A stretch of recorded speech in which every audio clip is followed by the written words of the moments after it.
You rolling? What happened on 9/11 is a phony, and we've never learned the truth about 9/11. The whole agenda is to create a one world government where everybody has an RFID chip implanted in them. All money is to be in those chips. And this is given me straight from Rockefeller himself. This is what they want to accomplish. Aaron, what do you think women's liberation was about? We, the Rockefellers, funded that. We funded women's lib. They do whatever they want to do. What we want doesn't matter anymore. It's their agenda, it's their plans that matter. They have all the money they want. They can make all the money they want. They have a machine that can make all the money. It's not about money.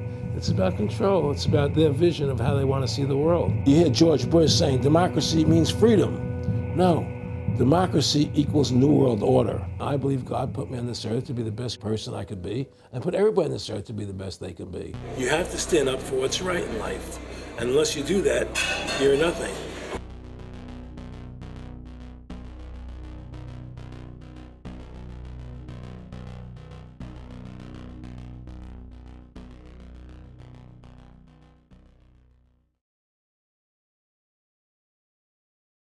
Award-winning filmmaker turned freedom fighter, AaronRusso was an amazing individual. He'd been battling cancer for more than 3.5 years when he began making America Freedom to Fascism, that he shot, directed, edited pretty much on his own with just the help of a few people. An amazing individual. A long life of award-winning films, of hard work, and for standing up for the Bill of Rights and Constitution. When we first went and shot this interview, I put it out on the web for free. But parts of it have never been seen. So here today, you're going to have a chance to see the in-depth interview, the final interview with AaronRusso. But his important work lives on. He made one of the definitive films exposing the elite that control this nation and the world, the private Federal Reserve. And the information he put out 2 years ago rings more true today than ever. And his film, America Freedom to Fascism, and Mad as Hell, and the other great works he did just continue like ripples in a pond to light bushfires in the minds of men and women everywhere. So this film is dedicated to the one, the only, AaronRusso. You rolling? I'm honored to be interviewed by Alex Jones, a truth seeker, fighting for justice in America. Now he's charming me. He's getting me all smiley. Aaron, when did you start to think something was wrong in the world, or start to find out about the whole banking cartel and the Federal Reserve System, the New World Order? Well, that was a progression of events. I've always been a very independent person, always believed in individuality, and that we were put on this earth to be unique individuals to fulfill our God-given potential. And that the only way to fulfill your potential is to be free, to find out who you are, and to make your errors, to make mistakes. And as I grew up, I began to realize more and more the government was inhibiting me in things that I wanted to do. And what happened, I was very successful in the ladies' lingerie business. I worked for my dad. He had a small undergarment business. And I created the first ladies' bikini panties back in 1963, actually. And then I opened up a nightclub in Chicago called the Electric Theater that opened up the day Martin Luther King was assassinated. All right, and so the city of Chicago was in flames the day my club opened, and nobody came out to the club. And well, what happened was that that was the year of the Democratic Convention in Chicago in '68. And so my club became a hangout for the hippies, and because they wanted to go to Chicago and protest what was going on. And I was having a concert at my club one night to raise money. And the police raided the nightclub, my club, for no reason at all. And I was standing outside in my office overlooking the street, and I saw all these paddy wagons pulling up in front of my club. And I was a 24-year-old kid. I had no experience at all, really. So what are these paddy wagons doing here? And then I saw all these cops getting out of the paddy wagons coming into my club. I said, oh my God, they're raiding me. And so I ran down to the stage, and I got on the stage, and I stopped the band from playing. And I said to the people in the audience, we're being raided, so sit down on the floor, cooperate, and pull out your identification and cooperate with the police. And as I said that, two of the cops from behind threw me onto the floor and grabbed me and started dragging me out of the club. I'm going, you know, victory, victory. You know, I'm playing it for all it was worth at the time. I was a kid, and then I saw the fire department there, and the fire department was dumping garbage cans, the garbage all over the floor. And I thought to myself, well, why are they doing that? You know, very quickly as they were dragging me out, and I didn't quite understand it. So they threw me into the paddy wagon. As I got into the paddy wagon, one of the cops grabbed my testicles from behind and squeezed, and I went into the paddy wagon in gigantic pain. And the next person that came into the paddy wagon, the cop, as he was stepping in, the cops took the billy club, smashed him on the head with it, and just split his skull, you know, for no reason. I mean, there was nothing wrong. So that was kind of your wake-up. That was my awakening. It's like, what is going on? I thought this was America. So I initially blamed it on Chicago and made a daily thing. It was just it was Chicago. And anyway, it was the headlines of the newspapers the next day. You know, there was my picture in the newspapers, the headlines, electric theater short-circuited, it was raided.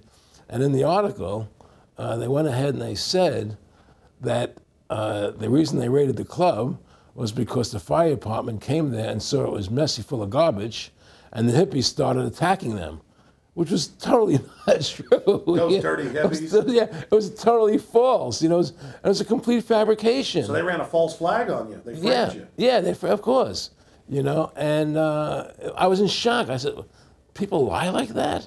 People actually do these things? I couldn't believe it. You know, it was an awakening to me. And I went on television, I told people on television that they lied. Nobody cared. Nobody cared what the truth was. You know, it was shocking to me. And then a week or 2 weeks later, I forget exactly what it was, two cops come to see me, a lieutenant and a sergeant, a captain and a sergeant.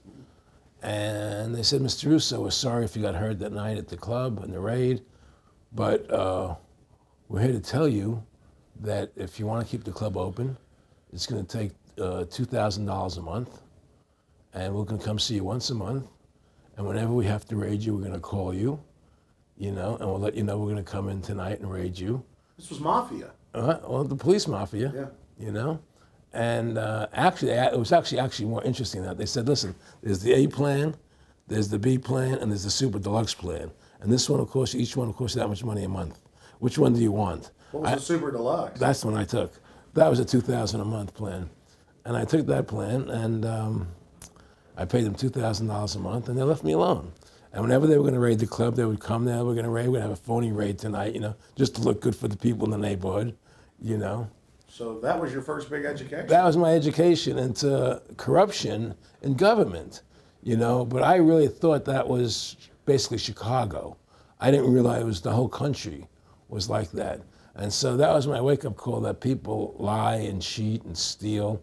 And I thought everybody was always honest and nice and decent, and I had no idea about any of these things. Well, what happened with me was that they finally one day they came to me and they said, look, we can't take your money anymore. I said, why, what's up? What's going on? I said, we have to close your club. There's elections coming, and the aldermen in the neighborhood don't want you open anymore. So we can't take your money. So I had to go to court and fight them, and they were trying to close the club. And then one night there was a fire, and the club never reopened again. The club just closed, and that was the end of the club. And they burned me down. And that was the end of my experience. And then I moved back to New York, where I met Bette Midler, and I ran into her at a little nightclub she was playing called The Improv, and I thought she was fabulous. And through a series of events, I began managing her. And as soon as I started managing her, her career took off like a rocket. You know, it was just fortuitous, I guess. And we became very, very successful. And through managing Bette, I started producing shows on Broadway where I won the Tony, and I produced a television show where I won the Emmy with Dustin Hoffman and Bette, you know, and then I produced The Rose for her, where she got Academy Award nominations. And then that led me to producing Trading Places, which everybody knows. You know, I think it's the best Eddie Murphy movie. Well, it's a good one. I don't know if it's the best, but it's a really good one. And I'm very proud I made that movie. And so in my mind, I feel as if I've made a classic comedy in Trading Places. a classic musical in The Rose, and a classic documentary in Freedom to Fascism. You know, so I'm very proud of my work that I've done as a filmmaker. Aaron, why do you do this? What's the philosophy of your life? What do you think life's all about?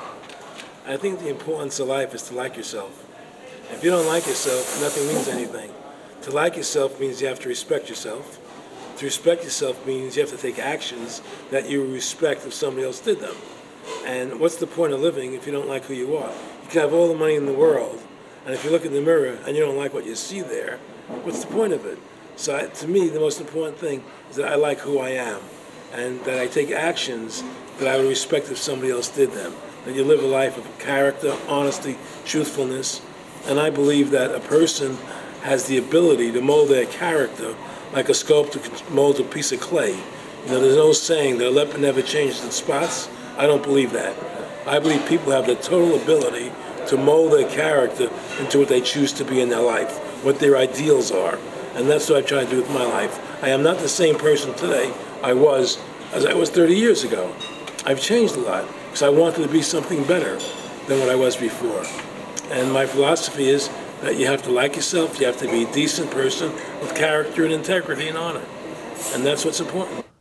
Back in the late 80s, I was a pretty big silver trader and gold trader. And I don't think I've ever told this story on tape before. I was a pretty big silver and gold trader. And I always paid my taxes. And I took what was a legal tax deduction on my silver trades. And a few years later, I think it was 88 or 89 or something, the IRS claimed that what I did, and other people did as well, was now illegal. We couldn't do it anymore. But they made it retroactive. I said, what do you mean retroactive? It was legal then. I did what was legal. I said, yeah, but now we're making it illegal retroactively. And that's not good. So you owe us $600,000 or $800,000. For what? It was legal. How could you make something retroactive? Change the law backwards in time. It makes no sense. Well, we're doing it. And so everybody said they can't do that. So we went to court, a class action lawsuit. And the judge agreed with the IRS and said they could do it retroactively. And that's when I knew that there was something wrong in America with the IRS and the system here. You know, Aaron, you were telling me this story last night, and before you even finished saying, in the late 80s, the tax law, I said retroactive. And I knew that because they literally ruined my dad, but he paid. He didn't know. He still thought this was America.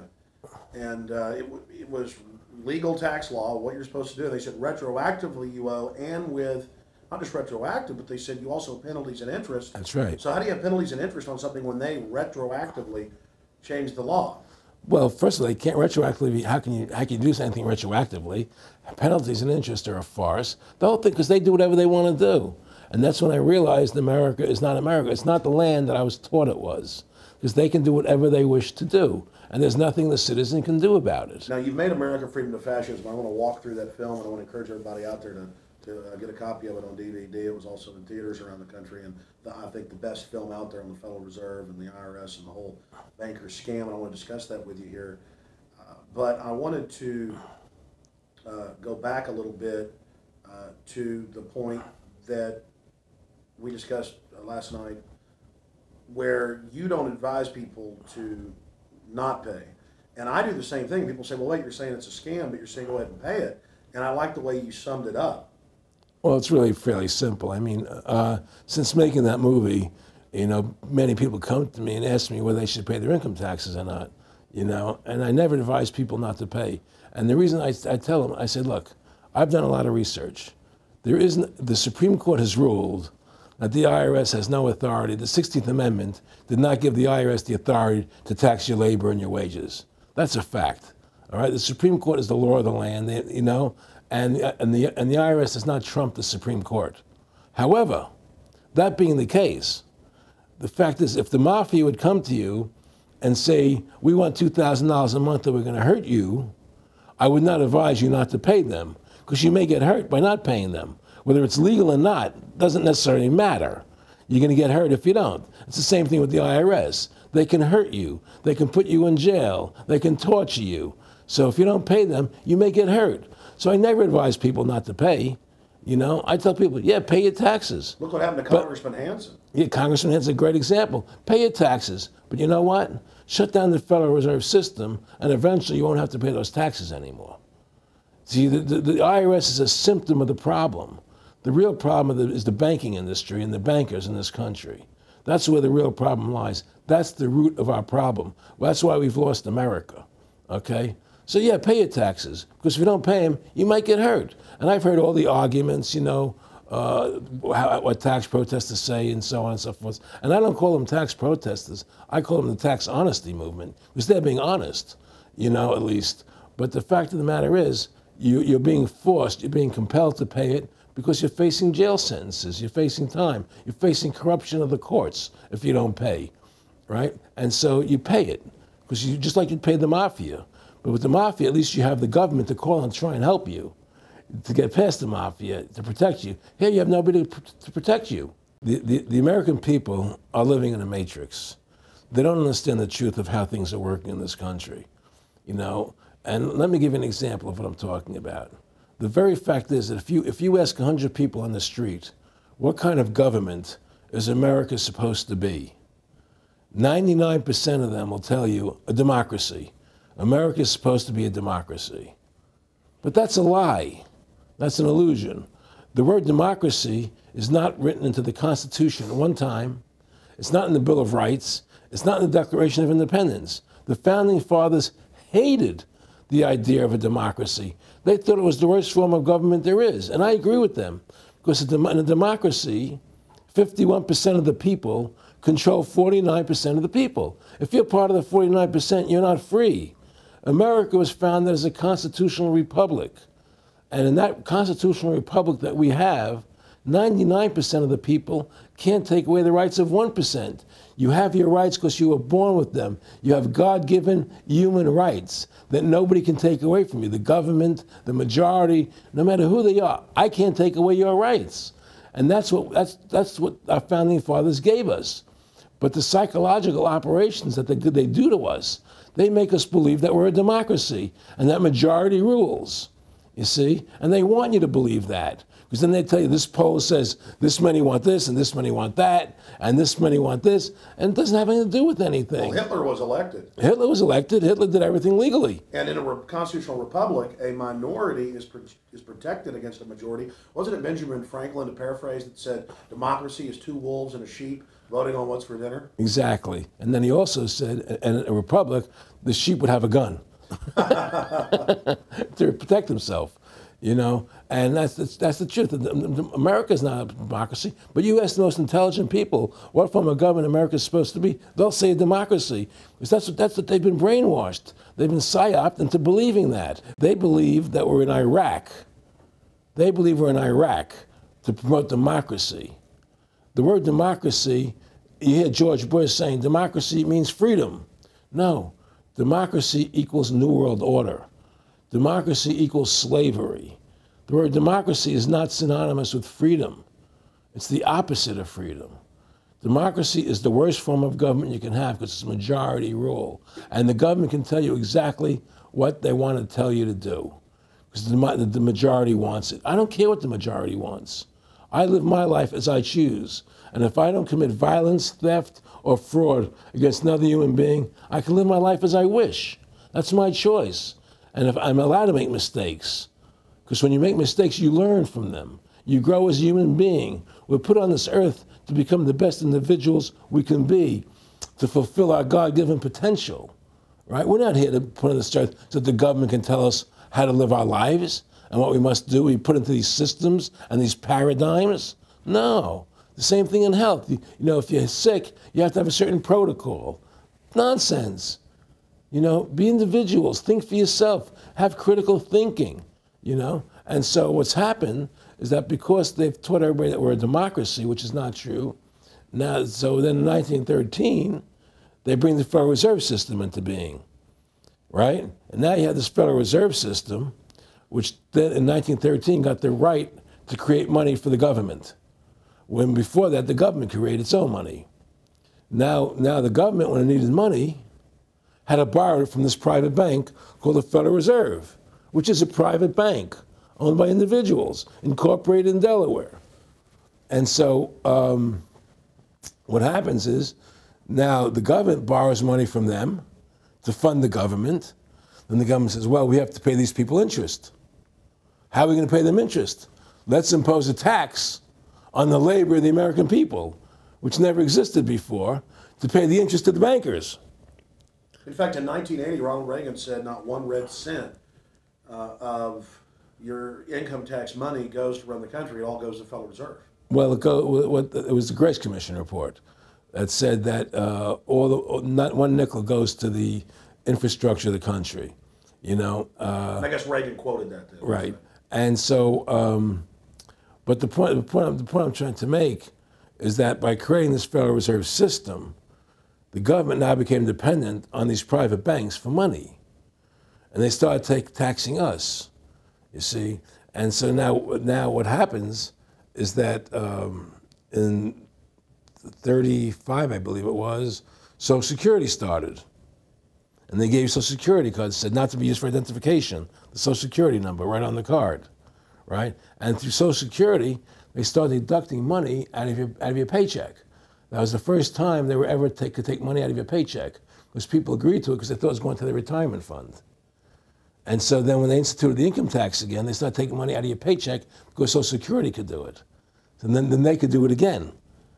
You see what I'm saying? And so now they've even taken control of the tax payment itself. I mean, literally like you're a slave. They're taking it right there when you make it. Exactly. They don't even trust the public enough to send them a check. Yeah. Right. So they take it out automatically because they know people aren't going to want to pay it.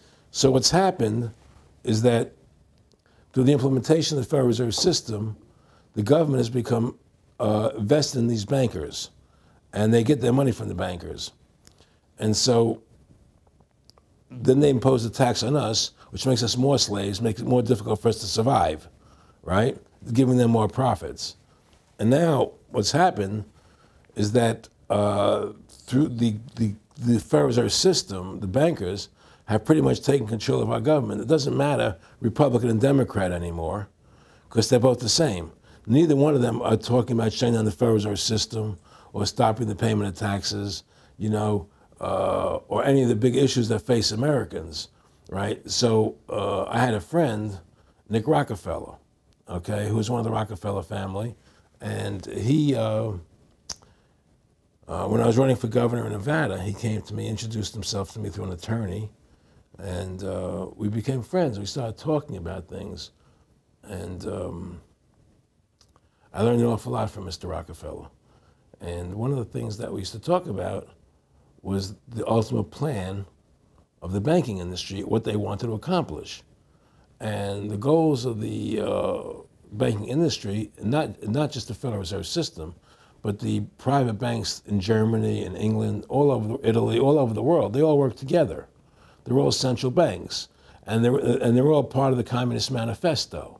You know, central banking is one of the major planks of the Communist Manifesto. We talk about America being a capitalistic country, but yet at the same time we have a central bank that plans everything for us, right? And the graduated income tax is another plank of the Communist Manifesto, right? So right there you have two major planks of the Communist Manifesto that have been brought in because of the Federal Reserve System, okay?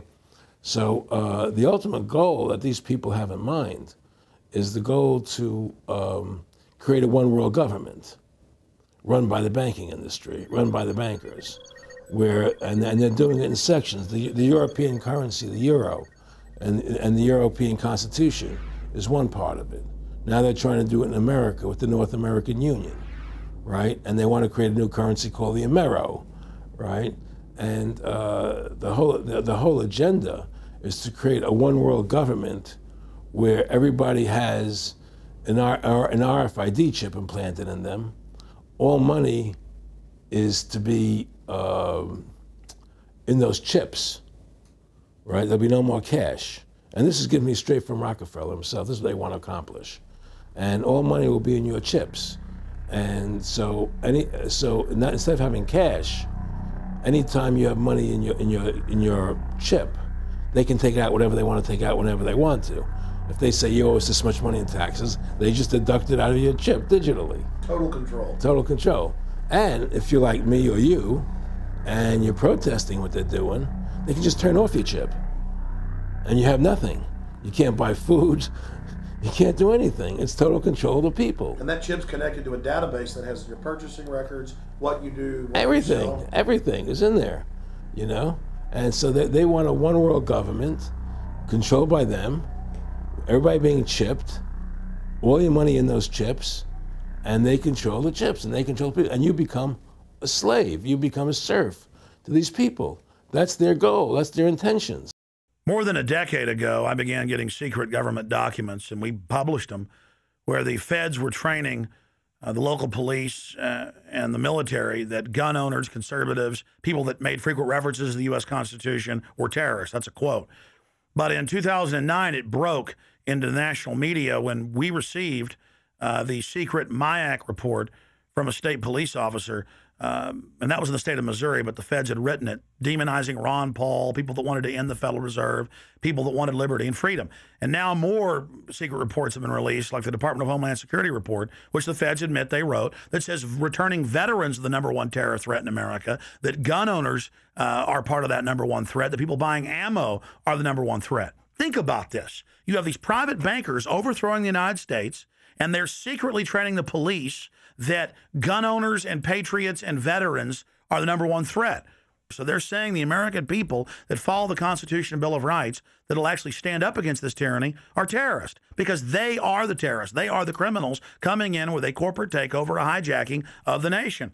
Aaron, can you be specific about when you met Rockefeller, how it happened in these discussions? I met Rockefeller through a female attorney I knew who called me up one day and said, one of the Rockefellers would like to meet you. I had made a video called Mad as Hell, and he'd seen the video and wanted to meet me and knew I was running for governor of Nevada. So sure, I'd love to meet him. And I met him and I liked him, and he was a very, very smart man. And we used to talk and share ideas and thoughts. And he's the one who told me 11 months before 9/11 ever happened that there was going to be an event. Never told him what the event was going to be, but there was going to be an event, and out of that event, we were going to invade Afghanistan to run pipelines from the Caspian Sea. We were going to invade Iraq, you know, to take over the oil fields, establish a base in the Middle East, and make it all part of the New World Order. And we'd go after Chavez in Venezuela. And sure enough, later, 9/11 happened, and I remember he was telling me how how you're gonna see soldiers looking in caves for people in Afghanistan and Pakistan and all these places, and there's gonna be this war on terror, which is no real enemy, and the whole thing is a giant hoax, you know. But it's a way for the government to take over the American people. He told you it was going to be a hoax. Oh yeah, oh yeah. There's no question. He says there's gonna be war on terror, and he's just laughing. There's no, who are we fighting? I mean, why do you think 9/11 happened and then nothing's happened since then? Do you think that our security is so great here that these people who pulled off 9/11, who were able to, can't knock down another plane? Come on, it's ridiculous. 9/11 was done by people in our own government and our own banking system to perpetuate the fear of the American people into subordinating themselves to anything the government wants them to do. That's what it's about, and to create this war, this endless war on terror. And that's why and that was the first lie. And the next lie was going into Iraq, you know, to get Saddam Hussein out with his weapons of mass destruction. That was the next lie. Now, specifically, this was a little over 6 years ago? This was 11 months before 9/11. Yeah. And Nick Rockefeller, who's a lawyer, he's become your friend over the previous years, and he's saying to you that there's going to be this big event, and then out of that we're going to have a war on terror, and it's just going to go on and on. Right, an endless war on terror without any real enemy, that you can never, so you can never define a winner. And did he say that it's going to be perfect because you can't define an enemy? It just goes on Yeah, and on? because you can't define a winner. There's no one to beat, so it goes on and on forever. and they can do whatever they want. They scared the hell out of the American public. Look, this whole war on terror is a fraud. It's a farce. It's very difficult to say it out loud because people are intimidated against saying it. Because if you say it, they want to make you into a nutcase. But the truth has to come out. That's why I'm doing this interview. The fact of the matter happens to be that the whole war on terror is a fraud. It's a farce. Yeah, there's a war going on in Iraq because we invaded Iraq. And people over there fighting, you know. But the war on terror, it's a joke, you know. And until we discover what really happened on 9/11 and who was responsible for 9/11, because that's where the war on terror emanates from. That's where it comes from. It was 9/11 that allowed this war on terror to begin. And until we get to the bottom root of 9/11, the truth of 9/11, we'll never know about the war on terror. Aaron, you said that he was, and I think it's important, and I know this about the Rockefellers from Dr. Dennis Cuddy and many others who literally, you'll be 20 years old in a lunch line at college, and no, it was David Rockefeller. And here's here, I mean, they're experts at recruiting and getting what they call players, and that clearly he was, I mean, I want to make it specific and just get you to reiterate what you said last night about you got 30% of the vote, you were having an effect, you made mad as hell, they knew that you'd started the Constitution Party, they knew that you were somebody who was taking action and getting things done, you'd already made some big films, had a lot of other successes, so they were trying to recruit you, and didn't it come down to the point of, hey, we are here to recruit you, and don't worry, your chip's going to say, don't mess with us, you know, this guy's don't touch. Yeah, yes, that did happen. I was definitely being recruited, but it's more subtle than that. Well, in your words, just go through the process, and then what he said. Well, what it is remember, we were friends, and he used to come to my house a lot. We'd have dinner, we'd talk, and he'd tell me about business investments, how you get involved in, you know, or they would help me with this business investment or that business investment. And was I interested in joining the Council on Foreign Relations? You know, I would have to get a letter to join them, but was I interested in that? And, you know, just stuff, you know, leading you on. And I used to say to him that I never really did that because that wasn't where I was coming from. You know, as much as I like you, Nick, you know, your ways and my ways, we're on the opposite side of the fence. You know, I don't believe in enslaving people, you know, and he would come back with, oh, I do? Or? Well, it would be more like, you know. It's better for them. Well, it's more like, you know, how do I put it? It was like, what do you care about them? What do you care about those people? What difference does it make to you? Take care of your own life. Do the best you can for you and your family. What do the rest of the people mean to you? They don't mean anything to you. They're just serfs. They're just people. You know, it was just a lack of caring, you know, and that's just not who I was. It was just sort of like cold, you know. It was just like cold, you know. And I used to say to him, what's the point of all this? You have all the money in the world you need. You have all the power you need. What's the point? You know, what's the end goal? And he said the end goal is to get everybody chipped, to control the whole society, to have the bankers, the elite people, you know, the bankers and some governor controlling the world. And I said, all the people in the Council on Foreign Relations believe this way you do? He said, no. You know, most of them believe they're doing the right thing. A lot of them believe it's better off being socialistic. You know, we have to convince people that socialism is really capitalism. Because America's becoming a socialist country. It's a communist country today. And here we are years later after Aaron Russo points out that this is not a capitalist or free market country, but is really socialist. In fact, here's the cover of Newsweek. We are all socialists now. But this isn't the socialism the public thinks it is, where the government robs from the rich to give to the poor. Actually, it's always the big banks, the elites throughout history that fund socialism.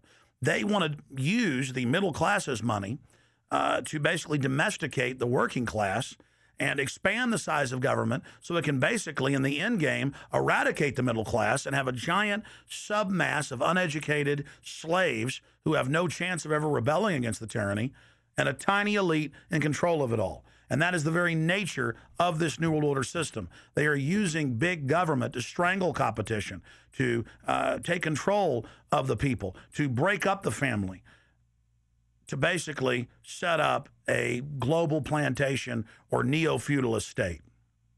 Well, one of the things they told me was that he was at the house one night, and we were talking, and he started laughing. He said, "Aaron, what do you think women's liberation was about?"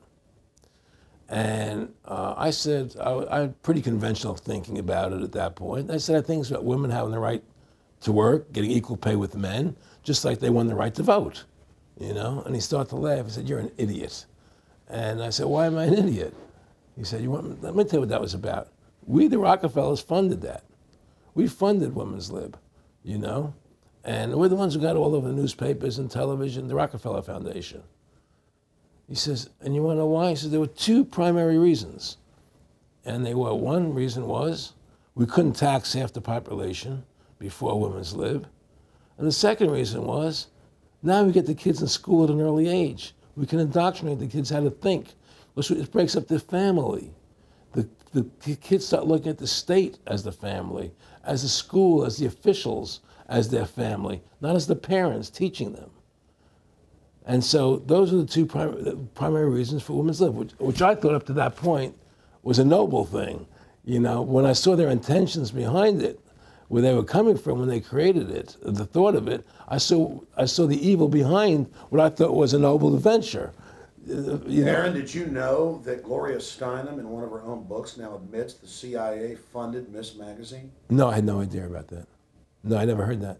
Yeah, we're going to... CIA funded Miss Magazine? Funded Miss Magazine with the stated goal of taxing women and breaking up the family. No kidding. I never heard that. Well, Nick told me. I mean, I know it, but not because I know the CIA was involved in it. Well, Gloria Steinem was proud of it. Oh, the CIA wanted to help women. No kidding. So they funded it, yeah. And of course, it's divide and conquer. Right, and of course. What they do is they focus in, obviously, on real problems. Women were getting shafted in many ways, but the elite wasn't planning to help them. They were planning to really shaft them and take men away from them. Look at what they did with black families. You only had about 10% illegitimacy 50 years ago in black communities, and now it's over 90%. And look at welfare. You were going to give you some money, but you can't have a man in the house. Right. And so that was further to degrade the family. Totally destroyed. And now illegitimacy is over 50% in the general population. Right. Well, see, the whole thing is these people control the money, so they make all the rules. You understand? And they put whatever rules they want into effect. And the truth is, America has really become a socialist, communistic country. And everybody says it's a capitalistic country. It's not a capitalistic country. You know, how can it be capitalistic when you have a central bank? That's the first. It can't be. You know, It's a planned economy.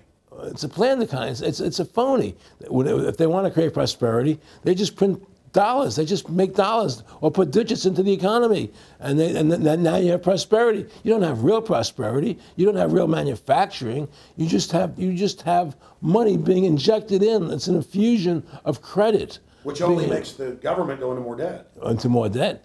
The Federal Reserve is poison to our country. Of course it is. It's poison. Whoever makes the money makes the rules. Rothschild said that, and they make the money. Why are we allowing these private bankers to make the money for our country? It makes no sense. Why are we paying interest to these banks to make money for us when the government can do it itself without paying interest and without all that debt? There's no answer to that question, and it's the question no politician will raise. Everybody talks about America's debt, how much debt we're in. We're in debt because we have to borrow money. But we don't have to borrow money. They designed it so we go into debt. Exactly. We can create the money and back it by gold so they can't create too much of it. So you don't have the inflation. And do what the founding fathers gave us. But instead, the bankers make the money, they control the government, they buy the politicians, they tell us who gets into office. You have computer voting, that's a fraud. They do whatever they want to do to us. They do whatever they want to do to us. And it has to stop. My friendship with Nick Rockefeller was one where we expressed ideas to each other and thoughts and philosophies, and he wanted me to become part of what they were doing, and for me to become a member of the CFR, and offered various business opportunities for me to get involved in, and for me to not take up the fight or the battle that I've been taking up in the past, you know, to drop that idea, because what was the point of my fighting for the people? I was a guy who was very successful in the movie business, and I saw the truth of what was happening. I try to express it to the people. And rather than having me express it to the people, they wanted me to join their side because I was a mover and a shaker. And rather than me opposing them, to join them. It was real simple. And he tried to recruit me into that situation, and I didn't go for it. Did he get angry when you didn't go for it? No, no. And, you know, it's like, you know, I remember one time he said to me, you join us, so you have an ID card, Aaron, you know, you have a chip, and your chip will say KMA on it.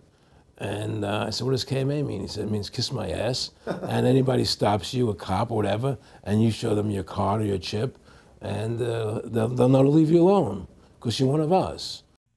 One of the central pillars of tyranny is that the establishment is exempt from the laws that they pass for the rest of us. We saw it in Rome. We saw it with Hitler.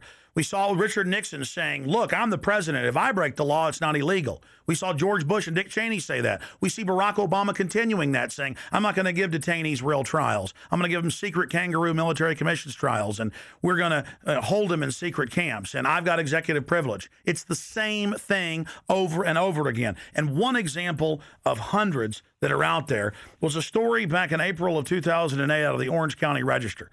And this backs up exactly what Aaron's talking about with Mr. Rockefeller saying, I got a chip in my hand, kiss my ass. Here's just one example of hundreds. Special license plates shield officials from traffic tickets.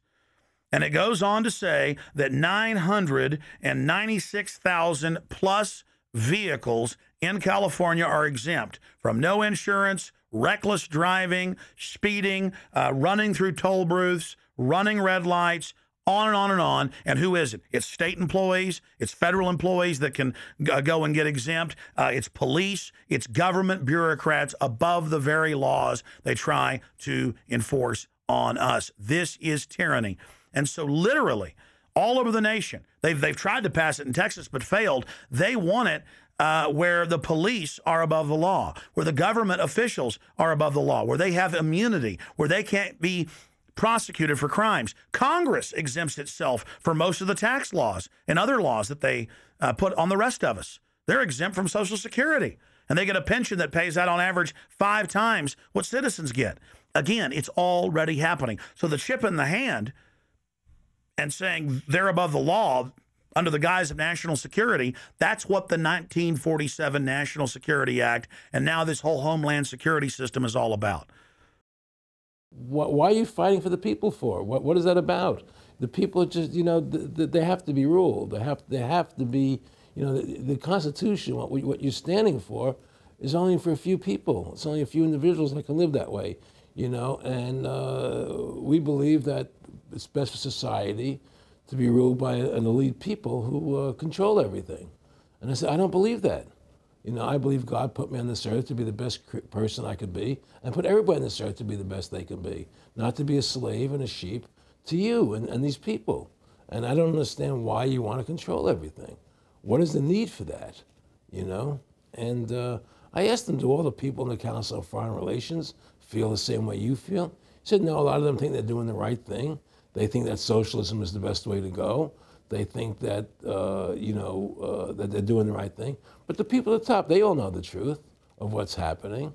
And that's what it is. So it's compartmentalized within the elite structure as well. Of course it is. Of course it is. I mean, all the people that are in the CFR, was that 2,000-3,000 people? I forget what, like Dan Rather. They don't know what's going on. They join the CFR because it's prestigious. They think it's good for business. It's good for this. You know, they don't know what's really happening. You know, the evil that comes out of it, that's emanating out of it. You know, and to me, you know, the biggest evil is what's happening right now, because what happened on 9/11 is a phony, you know, and we've never learned the truth about 9/11. That's the question I wanted to follow up on. He tells you 11 months before there's going to be an event, all this is going to happen. What did you think on the morning of 9/11? Where were you, and did you think about Nick Rockefeller and what he had told you when you saw those towers fall? No, I was actually in Tahiti when 9/11 happened, and I got a call from my son. And my son said, the Twin Towers, they were just attacked, and they were falling down or something. So what are you talking? I was in Tahiti, I was asleep. And he says, yeah, they were hit by a plane, da, da, da, da. And so where I lived, where I was in Tahiti, there was no television, so I had to run the other side of the island to a hotel where they had, and it was all on television, you know, and that's when I first saw the stuff on TV about it. And I didn't immediately equate it to Nick, you know, but when I realized that we're going to go into Afghanistan, Iraq, and as that developed, I realized what it was. How could there be a war on terror and actually say that we're having a war against terrorism and leave the borders wide open? If you were the President of the United States, or I were the President of the United States, and 9/11 really happened the way they want us to believe it happened, the first thing you would do is shut down the borders so people couldn't get in the country to harm you. But they left the borders wide open because the bankers want the borders open because they want a one-world government. They want a North American Union. They don't want borders here. The 9/11 was only a manifestation. It was done to create a fear in the American public, right? So that we will obey what they want us to do. And take Richard Reed, the shoe bomber. Here's a guy who was 6'6", ugly as could be. I heard he smelled, okay? He sits in coach on a plane, lighting matches to put his shoe on fire, surrounded by people. It's idiotic. If you were going to blow up a plane, you go into the bathroom, you close the door, and you put your shoe on fire. You're not going to sit there surrounded by people lighting matches on a no-smoking flight. They want you to believe this nonsense. It's ridiculous. 7/7's come out now, and the majority of the British people think it's an inside job, and all the evidence points towards it being an inside job. Yeah, I mean what happened in London? Yes. All this is nonsense. It's just keep people in fear. It's this endless war on terrorism that doesn't really exist, so people will submit to whatever the government wants them to submit to. Searches, check your shoes, have ID cards, put chips in you, you know, where you become servants to the elite. That's what this is all about, you know? Restore America's republic to what it's supposed to be, get the bankers out of our government, get the bankers out of our government. Government should stop borrowing money from the banks. Government should make its own money, restore the republic, individual freedoms. That's what this country's about. And until we do that, we're gonna be slaves. I mean, to me, I see people like Bill O'Reilly on television, right? And I see how much they control the media. Like there was this girl on Bill O'Reilly the other night from an organization saying the world can't wait.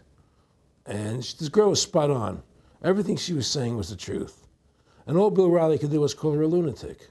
He couldn't challenge the facts. They just call people names. They can't, and until we just find that, look, this world, we're heading into a world of danger, possible nuclear wars, you know, because the banking industry is trying to take over the world. 9/11 is the beginning of the war on terror. That war on terror is leading us into Iraq, which is the next lie. So you had the lie of 9/11, how that happened. Nobody knows how Building 7 came down. Okay, we know 9/11 was a fraud. The American people don't know it, but more and more of them are believing it. Okay, so that was the first lie. Besides the inception, I'm not going back to the inception of the Federal Reserve, that original lie, but 9/11 was the first lie in this present state we're in. 9/11 is the kickoff of the war against the American people and the people of the world. 9/11 was a phony. It's a fraud. It didn't happen the way they told us it happened. Now, because of 9/11, we then had the authority to go into Afghanistan and Iraq. Iraq didn't have weapons of mass destruction, okay? So that was the next lie. Now they're talking about going into Iran. Now, how would you feel if you were Iran and you had this big, powerful country, America, go into your next door neighbor, take over their oil fields, right? Wouldn't you be worried that what they were going to do to you? Of course you're going to be worried. But the people of America don't think about it from Iran's point of view. They think about it from our point of view. So now we're going to send more troops into Iraq and keep building up because they want Iraq and the Middle East to become part of the New World Order. And Iraq was using, Saddam wanted to start using euros instead of dollars, right? He was messing up their whole consumption. Iran wants to start using euros instead of dollars. They have. Okay? So I'm saying what they're trying to do is preserve their power. And one lie leads to the next lie, leads to the next lie. And until you get to the root cause of 9/11, which is supposedly the war on terror, we'll never solve our problems here. Should we send more troops into Iraq? Should we not send more troops into Iraq? Well, the truth is, the fact is that it all goes back to this war on terror. Where did 9/11 come from? That's the root cause of everything. And until we have a full investigation, find out why Building 7 fell down, why they shipped all the steel out of America so quickly, you know, from the buildings, why all the things that don't make any sense about 9/11, until we find out why it really happened, you know, we'll never understand why there's a war on terror. And we'll never be able to prove that the war on terror is a phony. You know, Nick and I discussed many things. One of the things we discussed, or he brought up in conversation, was reducing world population, and felt that there were too many people in the world. In a way, I agree, there are too many people in the world, but I don't think I have the authority to say who's going to die and who's not going to die, you know. But they felt that they wanted to reduce world population, and he felt that it should be reduced by half.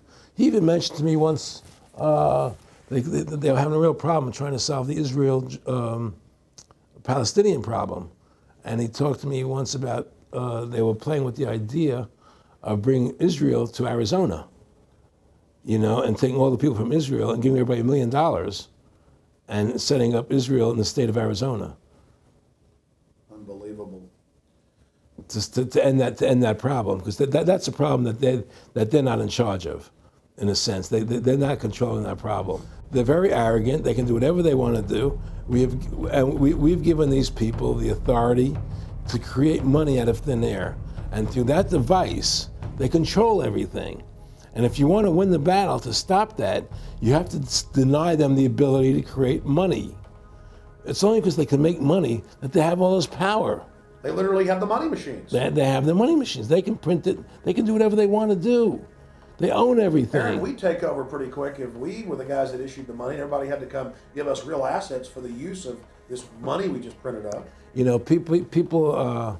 You know, I tell people, you know, why in the world does the American government borrow money from the banks when they have the ability to create it themselves without borrowing it and paying interest on it? Why? And nobody can answer that question. Not one politician ever raises that. Why does the American government borrow money when they can create it without paying interest? Well, we did create it up until 1913. And so people say, well, because if the American government does it, it'll create inflation. That's the answer. I say, well, let's look at it. The American government has the Federal Reserve do it, which creates the same inflation as if they did it. But also with the inflation, now you're getting massive debt. So with the Federal Reserve, you have inflation and debt. Now, if the American government made the money, backed by gold, which limited the amount they could make, you wouldn't have debt and you wouldn't have inflation. But inflation was only about 50% from the 1780s, I've looked it up, until the late 1800s. And then we have the central banks already trying to cause some panics, which they then used to push the Federal Reserve. And if we look at inflation since 1913 into 2007, it's exponential. In fact, a dollar is worth about 2 pennies to what it was worth in 1913. Federal Reserve Chairman, former Federal Reserve Chairman Alan Greenspan, doubled the money supply from 2000 to 2006. And then Edward Bernanke, the new Fed chief, came in and said he was going to double it again in the next 2 years. And then he said, now I'm going to make the money supply numbers secret. And so now we don't even know. Right. But the evidence is they are just, I mean, in the curve of inflation, it gradually grows. And then suddenly at a point, it goes straight up. And it seems we've it's now... It's parabolic, yeah. Yeah, parabolic. But the thing is that the only thing I disagree with you on from... early 1800 to 1913, there was no inflation other than during the Civil War. You know, when Lincoln was well, I'm talking about how much a dollar was worth, and I know... never changed. There was no inflation. In that whole 100 years, there was no inflation. People knew what the money was worth. They could retire. They knew what it would cost them to live their lives out. There was no problem. It was only since 1913, when the Fed came in, that we created massive inflation and massive debt. So then what you said earlier, then there really wasn't inflation. There was no inflation. So you don't get inflation when the government issues the money, at least in the U.S. history. Well, not if it's backed by gold. Well, exactly. But I'm talking about, and I did look this up, and I believe that if you look after the country was set up, and some of the things that happened with Andrew Jackson and the rest of it, there were points where it spiked and there were manipulations. There were points, mostly during the Civil War. Yeah. And that's because Lincoln printed so much money. Exactly. That's right. But once that ended, but basically there was no inflation other than that during that short period of time. I mean, a loaf of bread was a loaf, of course, the same thing. People could plan their lives. Today, they planned inflation. Now you have two parents working. They can't afford to pay for their family anymore. The kids are going to state-run schools now. The kids are being indoctrinated how to think. They're being given Ritalin. They're being given all these drugs. The whole country's being dumbed down. It's all because of the Federal Reserve System. And the Federal Reserve System and these bankers are responsible for the demise of America. And if we ever want to win this battle, you must shut down the Federal Reserve System. And we must shut down these bankers and restore sound money to this country. Will you talk a little bit about some of the families that own the private Federal Reserve, the stock in it? And I mean, obviously, you say you're not a big expert on Bilderberg Group, but you talk about how it's the same system worldwide. It is the same families. They meet and kind of set the policy each year, and then it goes to the Royal Institute of International Affairs in England, it goes to the CFR in the U.S., and then these are their management bodies where they wield control, really the de facto Congresses over the nation. So, I mean, I would like to get you to speak some about the families that own and run the Federal Reserve, and if you can't connect it into these other international bodies. Well, I can't speak to those families because I can only speak about, you know, what I know for fact. Everything else is speculation, and I don't like to speculate. You know, I know about Rockefeller because I was friends with him. We talked about it, and I can tell you firsthand. What did Rockefeller tell you about the Federal Reserve and their family owning part of it? Well, he said the New York Fed is the main controlling interest of the Federal Reserve System. They control the bulk of it. So the New York Fed is really the Federal Reserve System. Even though there's 12 different banks, it's run by the New York Fed. And the New York Fed is basically the Federal Reserve System. So who's ever running the New York Fed is where, and the families that control it, control the New York Fed. And they're the main engine behind the Federal Reserve System. And that's a wing of the Bank of England. Well, the Bank of England and the Federal Reserve are partners, you know, and the Bank of England is a private bank, and so is the Bundesbank in Germany, and the Bank of, all the banks of the G8 countries are all private banks. They're private central banks. And look, what happened in Europe? Didn't Europe vote down the European Constitution? Yes. They're still doing it. Didn't they vote down the Euro? They're still doing it. They don't care what the people vote. They do whatever they want to do. What we want doesn't matter anymore. It's their agenda, it's their plans that matter. Isn't that prima facie evidence of a tyranny? Well, there's no question we're in tyranny. There's no question we're living in a world where the American citizen is no longer a free individual human being to do the things that they wish to do. You know, we're slaves, and it's getting worse. What do we got to do to bring these people down? In my opinion, you must shut down the Federal Reserve System. And I think that there has to be an uprising. There has to be an uprising. People have to stand up. I can't do it alone. You can't do it alone, Alex. And we need to get a majority of people, not a majority of people, but It was 5% won the war against the British, a highly motivated group. But I agree, people have got to get angry first. I mean, not just, yeah, we know it's corrupt and that lackadaisical. We got to get pissed. People don't seem to have the courage to do what they have to do, you know? I want to say you've got a lot of courage. Well, thank you. You know, I don't know if I have a lot of courage. I just have Well, I want to thank you for what you're doing for my family. Well, I have a sense of conscience and I have a sense of justice. You know, I get nervous about what I do, but I do it because there's no other choice. You know, I couldn't live with myself if I didn't do it, you know? But the fact of the matter is, I mean, I've ostracized myself pretty much from Hollywood. You know, people are afraid to deal with me in Hollywood a lot because of what I do and the things I say. You know, I don't go along with routines. You know, a lot of people in Hollywood know the truth. They're not willing to stand up and speak about it. You know, and I know many of them have seen my movie, you know, and they know I'm right, and they won't talk about it because everybody's afraid. Everybody's afraid because they think that this money they get, these Federal Reserve notes, are really money, and they think they have a comfortable lifestyle, and they're afraid to change. You know, they're afraid to stand up for what's right. And until people are willing to stand up and have the courage to do what they need to do, it's not going to change. And hopefully, you know, what you're doing, what I'm doing, what other people like us are doing, can affect the change, that people will stand up and say, hey, I've had enough. The thing is, we have one advantage, that they need us to cooperate. See, if we don't cooperate with them, they can't win. And so they always need our cooperation to go along with their programs. So they try to sell us. Right. They try to sell us. Democracy, this majority says this, believe in this, do that. The war on terror, you know, we got to be scared. You know, they're always trying to do things to sell us so that we'll go along with them. And once we learn not to cooperate with them, then we win the game. And that's the point. Don't cooperate with them. Don't go along with the program anymore. Stop it. Join forces. You and I should run for president and vice president and take over this country and bring freedom back to this country. You know, that's what it's going to take. Two people like you and I, statesmen, who believe in freedom, who believe in Thomas Jefferson and the Constitution and the founding fathers to make this country whole again. Because right now it's in the grip of the evil ones, you know? And the only way to stop that is for good men to stand up. Was Edmund Burke said, evil can only thrive when good men do nothing? Yes. Right? We got to do something. That's what it is, you know? Silence is golden, but when it comes to your freedom, it's yellow.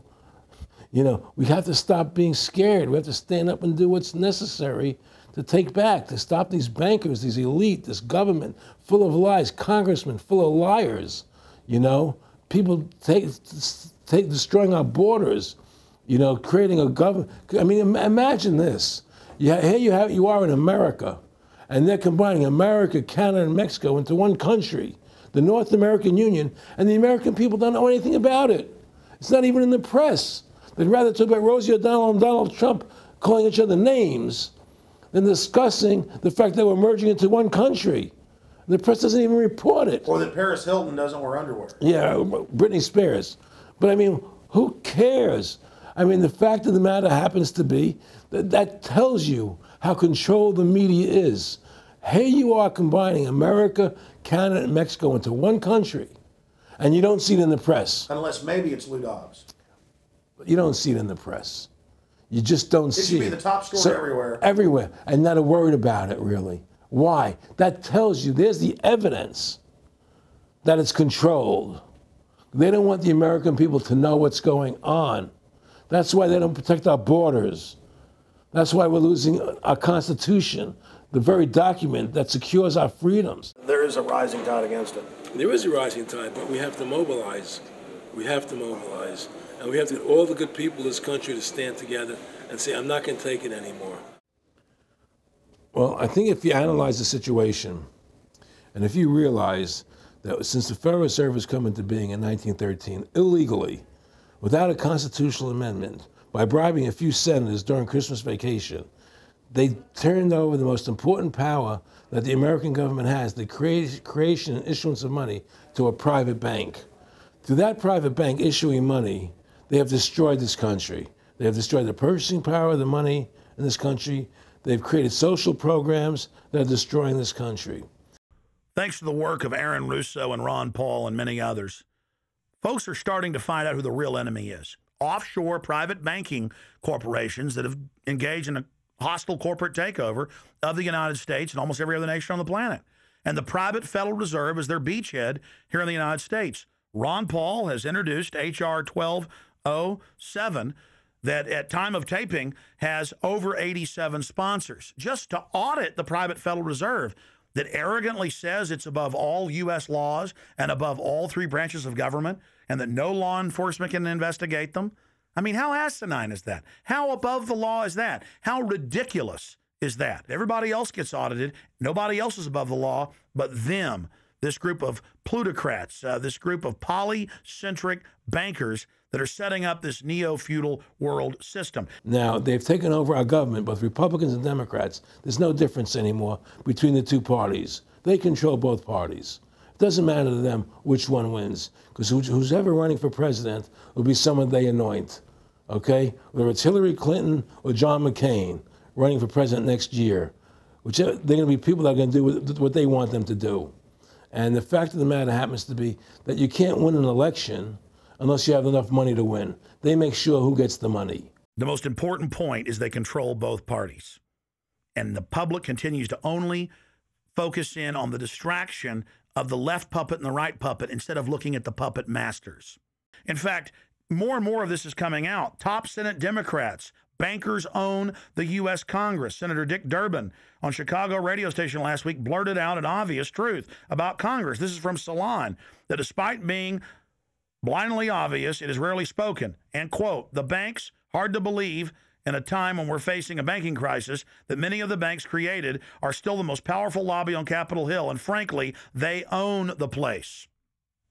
So there is one of the most powerful Democrats in the country, top Senate Democrat, saying bankers own the U.S. Congress. It's true. Let's admit it. Let's stop debating the two puppets they put out in front of us, the liberal puppet, the conservative puppet, and then every time we wake up to one of the puppets, they just replace it with another puppet. Let's look past the puppets to the puppet master above them that's controlling the puppets. That's all AaronRusso and myself and Ron Paul and so many other people are saying. Let's get back to a culture of liberty versus tyranny, not this left-right diversion.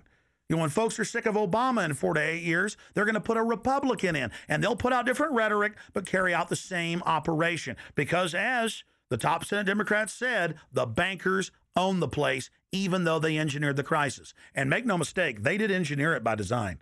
Their own documents, their own IMF and World Bank documents admit that. And out of this crisis, they're setting up the new Bank of the World, according to Time Magazine and Newsweek and the Wall Street Journal and just hundreds of publications with headlines like, and now for world government in the Financial Times of London.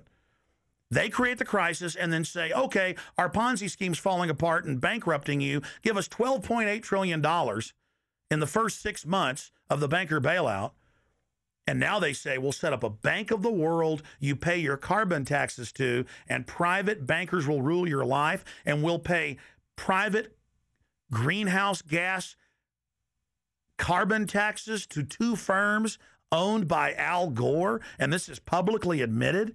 I mean, this is how bad the scamming is getting. And we've got to wake up. We've got to say no. We've got to get angry and get in the face of the New World Order. Again, the private offshore bankers own America. They own both parties, but they get you in a rah-rah, Coke versus Pepsi, Redskins versus Cowboys, fight. And you get in this little political fight as followers instead of looking past that to the actual global elite and what they're setting up.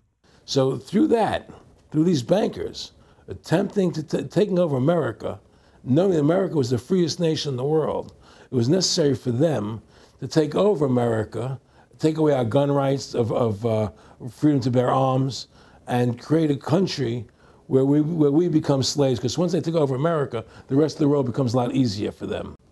And so by creating 9/11, an event to terrify the American people that were being attacked by terrorists, you create a world where there's an enemy that can never be pinpointed. You can never win the battle. It's a 100-year war. It's a never-ending war on terrorism, right? So you're always fighting this war. And through the war on terrorism, which is the 9/11, which is the first lie, then you create the war on terrorism, which is the next lie. Then you create the war in Iraq for weapons of mass destruction, which is the next lie. And it's one lie to the next lie to the next lie. Now it's going to be Iran, the next lie, sending more troops and a surge into Iraq. Think about what AaronRusso is saying here. The war on terror is a war on the American people and the people of the world. You see, the elites always sell the public on tyranny by attacking a minority that's unliked first, or the outsider. Oh, we're just getting rid of the Bill of Rights and Constitution and having secret arrest and FEMA camps and the Military Commissions Act for foreigners. It's just for them.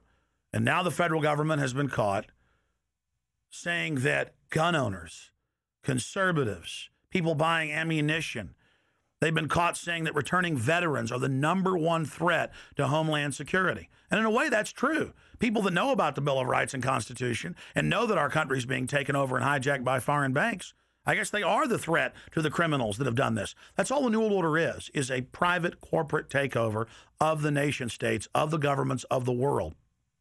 And then these private corporations bring in a tyrannical form of neo-feudalism that they call corporatism or fascism. Mussolini said that fascism should properly be called corporatism. And that's what it is. And they create the socialism to get control of the wealth and to control society. And then they pipe the profits to themselves. So they socialize the general public to get control of us, but it's private above us.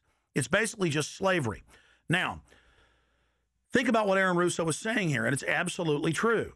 This is a war on the American people. They build Homeland Security, they build the police state in the name of fighting foreign enemies, and then they flip it all around to use it against the American people and the MIAC reports and the DHS reports and the rest of it. This whole thing was set up for the people, and AaronRusso nailed it. It's just one thing leading to the other, and it's always with the event. It's always in the point of taking over more countries, more dominance. You know, making sure the American dollar, making sure the G8 stays in control of everything, and what they want to do is to control the American people, control the people of the world, put RFID chips in everybody, so everybody's a slave to these central banks. Did you ever talk to Nick Rockefeller after he told you all this and then 9/11 took place? No. No. No. But he did. I told you. He told me that you're going to see men running around caves looking for Osama bin Laden. You know, you're going to see men looking for, you know, these guys, and they're going to be, you know. They told you it was all going to be bull. It's a phony. The whole thing is a fake. It's a fraud. Was he laughing, or was he just coldly saying this? No, it's more laughing, cynical, laughing. You know, it's more like, look how stupid everybody is. Look how stupid everybody. We can do whatever we want to do. Well, it is ridiculous. It's like with al-Zakari. They claim they killed him like 14 times. And then they never said, well, we didn't kill him last time, but we killed him this time. They never even, now they're like practicing being ridiculous. Well, what about bin Laden being in the American hospital, getting kidney help? Yeah. Right? In the American hospital, right? They could, if they wanted Osama bin Laden, they could have gotten him. Oh, yeah. He was right in the American, after the Cole. Well, every time our troops really would catch some Taliban leaders, they would be ordered by the generals to let them go. That's come out in the newspapers, but only here or there. And they kept going, and then Pat Tillman was complaining about it, and then he got shot. I've talked to his brother. Oh, you did? And then he got shot, and there was a big hero charging Al-Qaeda. No Al-Qaeda, somebody shot him in the back. Look, we're dealing with complete evil. We're dealing with complete evil. And until the American people wake up and say, we don't want this evil in our country anymore, and we want to come back to a country of decency and goodness and integrity and honor, you know, we're going down that road. And that's what it's going to take. It's going to people to stand up and say, we don't want to live in this kind of a world anymore. You know, I believe we should pull all our troops out of Iraq. I believe we should leave other countries alone. Let other countries live their lives the way they choose to. You know, stop trying to spread democracy around the world, which is the worst form of government there is anyway. Restore our republic to what it's supposed to be, and go back to what the founding fathers gave us, and try and restore that. Restore the republic. Like the point of everything is that we have to mobilize. Each one of us. You and I can't do everything, Alex. You and I may be leaders. We may be out there and people listen to us, what we have to say and follow us. But the truth of the matter happens to be, it takes all Americans to stand together, to stand tall, to mobilize and say, we're not going to take this anymore. I'm mad as hell. I'm not going to take it anymore. We're going to stand up and fight the battle. And you and I can't do this alone. We're just leaders of the thing. But other people have to join in with us and stand side by side, shoulder to shoulder, and say, I'm not going to take it anymore. That's what it's going to take to win this effort, and to stop cooperating with the government and with all their rules and regulations, and to wake everybody up, to hand out DVDs of my movie, to hand out DVDs of your movie, to educate everybody to what's going on. Well, if you don't fight the corruption and you don't stand up for what's right in life, you're going to end up being a serf and a slave, and you're leaving your children a world that you wouldn't want to live in yourself. So how can you, in decency, behave that way? You have to stand up for what's right in life. And unless you do that, you're nothing. Well, freedom and liberty is what people really want, you know, and it's time to stop the duplicity of the government from lying to us. You see, many people know the truth of what's happening in this country. They know the truth, like the numbers you gave about 9/11. But they're afraid to stand up. People have to find their courage and stand up and say, I'm not going to take this anymore. I know the truth, you know, and it's like they create a situation where if you tell the truth, you're considered a lunatic. You know, in other words, if someone goes on a TV show and says 9/11's an inside job, oh, you're an idiot, you're crazy. They call you names. You can't be afraid of that. Well, it doesn't work anymore. I mean, they have no facts. Just calling you crazy doesn't make you crazy. Well, we know that. They also go get kooks who are kooks to put them on and then say they represent us. That's right, exactly. Another tactic. Exactly. And Bill O'Reilly's great at that. Sean Hannity is great at that. They just put people on who they can dominate, you know. But why do you think guys like that, they're not stupid? I mean, I've talked to people that know, they know the truth. Why do you think they decide to join the evil? That has to be in their hearts. I mean, I had the opportunity to do that, and then in my heart I couldn't do it. So it has. But I mean, how could you or I consciously be involved in something like putting AIDS virus in black Africans' vaccines? I mean, what the hell? I mean, it's like, we're not good guys either. I mean, I don't think I'm like some special perfect person. What the hell's wrong with this elite? I mean, what are they running around doing evil? I mean, they just run around continually doing evil. Well, I think a lot of them think they're doing the right thing. I think a lot of them think they're doing the right thing. Not the top elite, but people within the system, you know. But I think that it's all about, as Nick said to me, it's about control and power. They have all the money they want. They can make all the money they want. They have a machine that can make all the money. It's not about money. It's about control. It's about their vision of how they want to see the world in their eyes. And, you know, you and I believe in individuality, in the person being the dominant thing, the individual being the dominant person. Today we live in a world where institutions are dominant, not people. You know, the American, you know, we the people, by the people, for the people. Now it's we the institutions, by the institutions, for the institutions. People are secondary. It's all about corporations and institutions.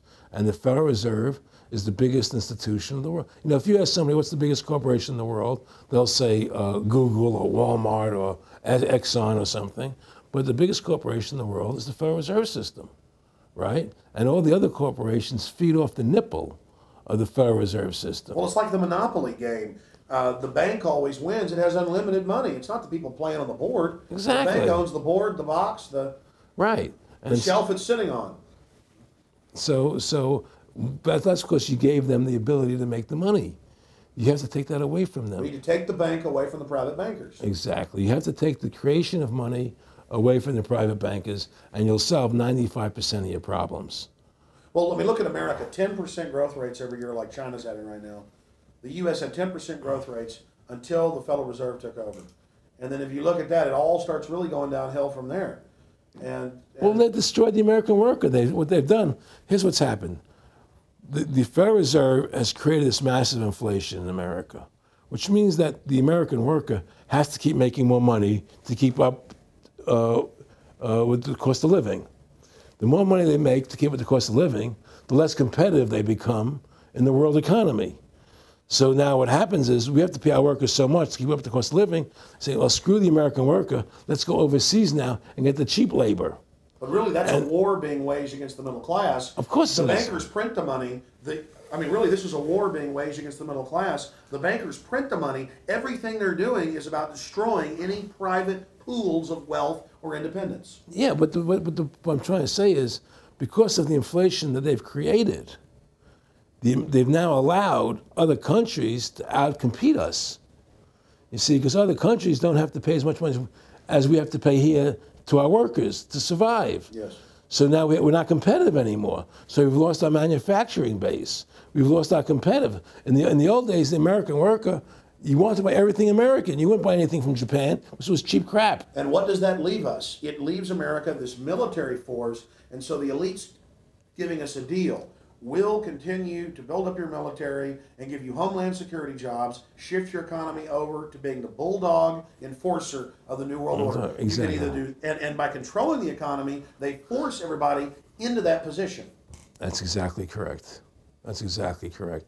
And there's no more manufacturing here. We're a service economy. We do nothing. We provide nothing. We provide nothing to the rest of the world anymore.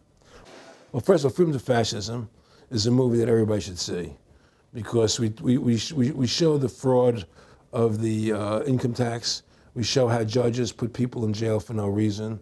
We show the corruption of the justice system, and we show how the Federal Reserve came into being and how it's controlling society, and how all the central banks of the world are working together through the Bank of International Settlements in Switzerland, which is the central bank for all the central banks, and how they all work together to create this one world government, the one world order, which is what they're trying to do. So Freedom to Fascism is a movie just to get you a good basic education about how the world is really working. And I really want everybody to see that movie, critical. In terms of the CFR, in terms of compartmentalization, I mean, there are many good people, I believe, that are part of these organizations who don't even understand what the organization's really about. People like when I was in Germany doing cancer treatment, there was a gentleman there who was visiting a friend of his who had cancer, and he was a member of the CFR. And we were talking, and I showed him the movie. He said, "Oh my God, I'm going to resign. I had no idea this was what the CFR was about." He had no idea. He was just a nice guy who thought he was in this prestigious organization. Yeah, a lot of it's about getting good people, and so you can watch them. Keep your friends close, your enemies close. Well, no, it wasn't even that. It was, well, a lot of people join the CFR because they think it's a prestigious organization. It'll help them in business, make good business contacts. They didn't have an understanding that the CFR is really about world domination, about how they and the Trilateral Commission, the Bilderbergers, all work together, with the banks to control the people. A lot of them don't understand that. They don't see the big picture. Oh, it's CFR, it's a prestigious organization. I'll meet this one, I'll meet that one. I can do good business deals out of it. It's just business to them. The CFR wants to get the people in there that have influence and power, and so they're part of that. So they're not opposing them, It's like the whole country today is becoming the haves and have-nots. You're getting the very, very wealthy, the middle class is being destroyed, and you're getting the poor people. Isn't this just a slick mafia that took over and uses fancy PR? Well, you can call it mafia, you call it whatever you want, but it's definitely a criminal organization. There's no question about it. But it's a criminal organization that has prestige, that appears to have what's the word I'm looking for? Class, style. It's like, respected. It's respected. People don't look at it as being a criminal organization. That's what a great job they've done. People look at Alan Greenspan as being a hero. The maestro. What do you think happened with him in the late '60s? He wrote a big section, a chapter for Ayn Rand in a book, and he talked about how horrible the Federal Reserve was. We needed a gold standard. Now the bankers are robbing us. And then they literally came and said, "Oh, and you see somebody who made a deal with Beelzebub." Well, exactly. You make a deal with the devil. I mean, it gave him a chance to be one of the most powerful men on the earth, and it gave him a chance to accomplish things he never thought he would accomplish in his life other than that. And it's very seductive. It's a very attractive perfume. I mean, I was attracted when they came to me and spoke to me about it. I thought about it. I was attracted to it, They asked me if I wanted to open up these nightclubs, open up a chain of Baywatch nightclubs, and we'll do this thing, we'll do that, and we can do this. I mean, all these things were proposed to me, business ventures. But you know what it is? It was your nature, though. It's the way you are. You couldn't take the deal. Well, I can't do that to people. I just can't be in a position where I can do that to other people. I have a conscience, and my conscience would not permit me to do that. People say I'm very courageous. I don't think I'm courageous. I think I have a conscience, and my conscience doesn't allow me to do that to people. It makes me feel sick. I just don't believe in it. No, I agree. When I do bad things, I feel bad. When I do good things, I feel good. Yeah, exactly. I feel the same way. And I mean, I don't know what's going to come out. I don't have that much money, but I've got some money. It's like, what more do I need? I can go on a trip if I want. I can help pay for my kids to go to school and have my wife, comfortable. How do I go out and screw people so I can have some more junk? Well, money's a funny thing. I was talking to Michael Eisner one day, and I said to Michael, you may have $1 billion, Michael, but they're all dollars. If the dollar goes bad, how much money are you going to have? you know, and that's the thing, you know. You know, everything is denominated in dollars. Everybody thinks in terms of dollars, but the dollar has no value. And then someday it's you know, everything returns to the mean. Well, really, the whole universe, financial universe we live in, is a matrix fraud. Yes, it is. And that's why it's going to come crashing at some point. And they're going to try and hold it up as long as they can.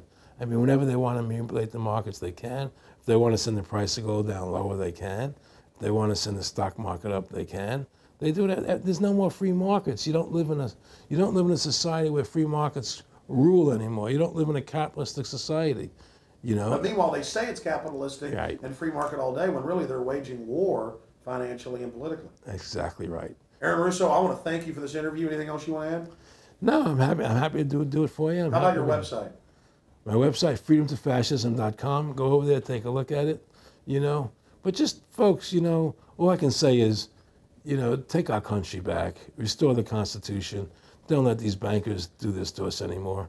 Stand up, don't be afraid of them, and do what you got to do, you know. And I have plans in the works, and when I get over my problems, you know, we'll reveal them, you know. And Well, I'll be supportive of that. thank you, Alex. And listen, you've done a great job alerting people to the truth. And don't, in other words, don't be afraid to be ridiculed by these people. You know, if 9/11 was a phony, and I know it was, then stand up and say it's a phony. Don't be scared to tell the truth.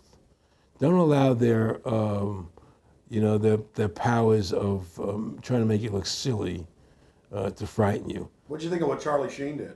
I love what Charlie Sheen did. I was so respectful of what he did. I just applauded him. People saw right through that attack. They flipped a light switch when they went after him. Yeah, but they don't. You see, the thing is that more people don't come out and do it. You know, to build that wave. Charlie did it. I'm really proud of the guy. David Lynch did. But the media was smart and didn't bite this time. Right.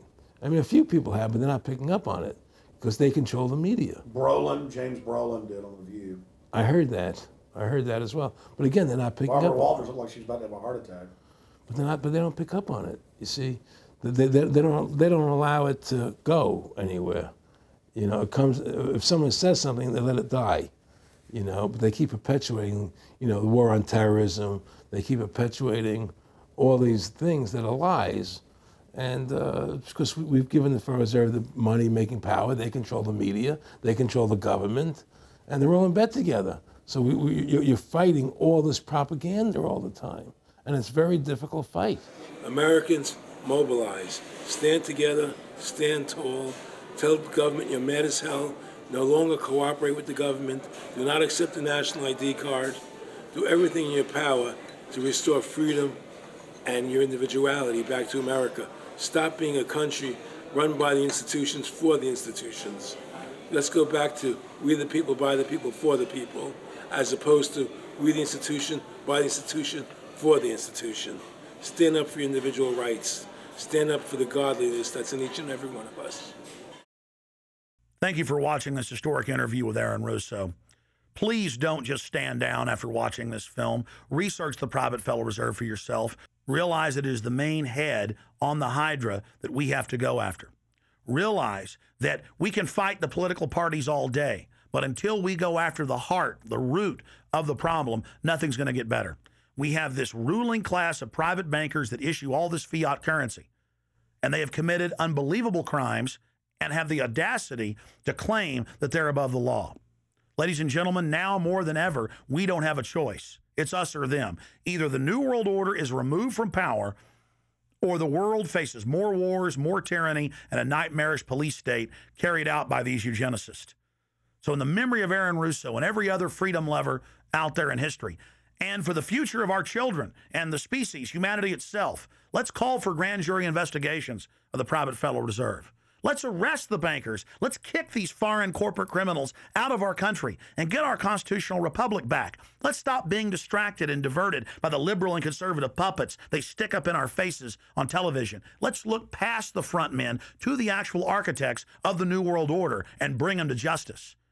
There's no way these arrogant bastards can get away with this if we expose them and speak out against them. And more, it's coming out even in the mainstream media that they are a pack of criminals who are above the law and who have hijacked our nation. But they're only above the law in our minds. We have to expose them as the criminals they are and bring them to justice. Look in the mirror. You are the solution. Take action and join the ranks of folks like AaronRusso, Ron Paul, and so many others. God bless you all, and thank you for watching this presentation. Now spread the word about the true enemy of the people in the Fed, in the New World Order, in the hegemony of private central bankers.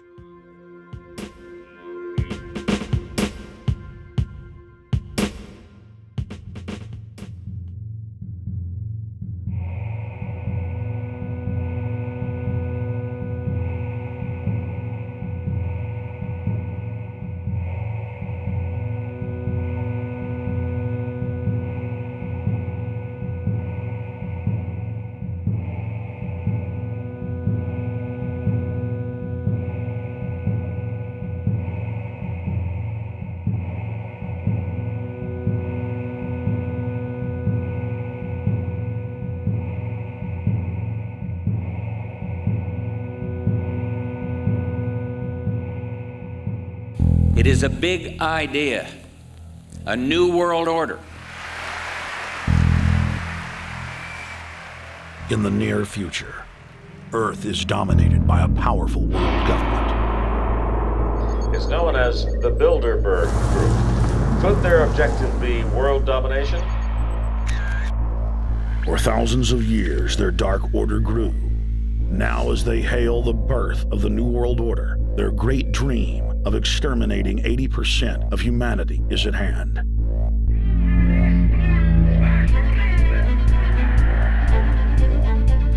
For the first time in history, the elite's plan for world government is blown wide open.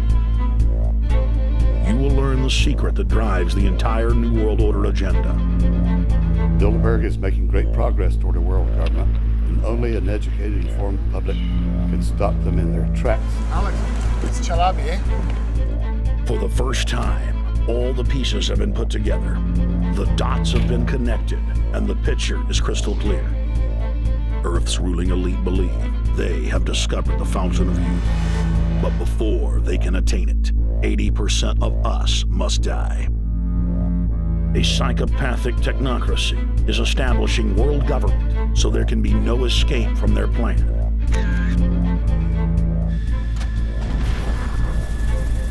The New World Order is the old world order. I mean, it's just the names have changed, the appearances have changed. Most people have no idea. They're not after money. They have all the money they need. They're after power. That's their aphrodisiac. I was pulled out of the plane in Munich. They interrogated me for 4 hours. Some shots were fired. I need you to move off the property. Their great dream of exterminating 80% of humanity is at hand. Endgame. Blueprint for global enslavement. You have been warned.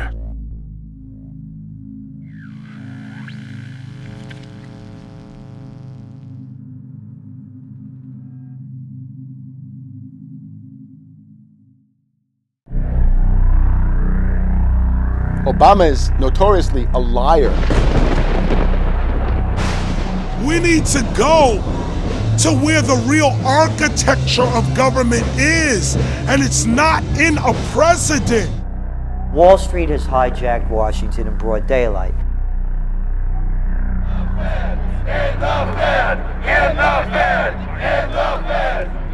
Well, Obama's already fudging. He's fudged since day one in this election. The elite are using Obama to pacify the public so they can usher in the North American Union by stealth, launch a new Cold War, and continue the occupation of Iraq and Afghanistan. The globalists are outside all the nations. That gives them safety, and they play countries off against each other. We've got to give them a stake in creating the kind of world order that I think all of us would like to see.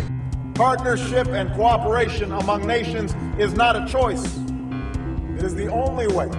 What they're doing is using the existence of the United States to act out their Wall Street fantasies of world domination and maintaining their capital structures and maintaining their system of looting. The fight that this country has been waging since its inception is for the central bankers not to take over the country. President Barack Obama is only the tool of a larger agenda. Senator Obama had a desire to do some meetings. Others had a desire to meet with him tonight in a private way, and that's what we're doing. Presidential candidate Barack Obama was publicly criticizing the North American Free Trade Agreement in a bid for votes, but privately telling Canadian officials not to worry about it. If you talk to our generals, they are desperate for is a civilian counterpart to our military force. What do you call this thing where you get this false sense of gratification, but because a black man is in office, everything's gonna be all right? No, everything's not gonna be all right. So I know how unpopular it is to be seen as helping banks right now, especially when everyone is suffering in part from their bad decisions. I promise you, I get it. The Obama Deception. The truth strikes back. Get your copy of The Obama Deception today at Infowars.com or download it in super high quality at prisonplanet.tv.